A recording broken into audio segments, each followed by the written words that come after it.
With love. ஏன்டா tourist family படத்தோட director இவன் படம் நல்லா இருக்குன்னு சொல்லிட்டு நம்பி உள்ள போய் உட்கார்ந்ததுக்கு இவனால என்ன பண்ண முடியுமோ பண்ணிட்டான். இது ஒரு சிலர்லாம் ரிவ்யூ போட்டிருந்தாங்க. இந்த மாதிரி தியேட்டர் ரெஸ்பான்ஸ் அதெல்லாம் பார்த்துட்டு படம் ஆகா ஓகோ அப்படி இருக்கு இப்படி இருக்கு, இது வந்து பயங்கரமா இருக்கு, இதெல்லாம் வேற லெவல்ல இருக்கு அப்படிங்கிற மாதிரி வந்து படத்தை பயங்கரமா ப்ரொமோட் பண்ணிட்டு இருந்தாங்க. சரி இவங்க இவ்வளவு ஹைப் பண்றாங்களே படம் நல்லா இருக்கும் போல் இருக்குன்னு சொல்லிட்டு உள்ள போய் உட்காந்தா இவங்க ஹைப் கொடுக்கற அளவுக்கு படத்துல ஒரு அளவு இல்லை. ஒரு பொண்ணு பார்க்க போற பொண்ணா இவங்களை காமிக்கிறாங்க.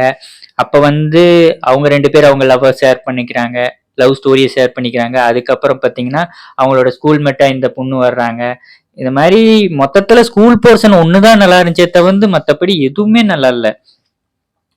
இந்த படத்துக்கு இது எல்லாமே இன்டர்வியூ எல்லாம் கொடுத்துட்டு இருந்தாங்க மாறி மாறி, ஹீரோவும் சரி ஹீரோயினும் சரி, அதுக்கப்புறம் ப்ரொடியூசர் டைரக்டர் எல்லாமே மாறி மாறி இன்டர்வியூ கொடுத்துட்டு இருந்தாங்க.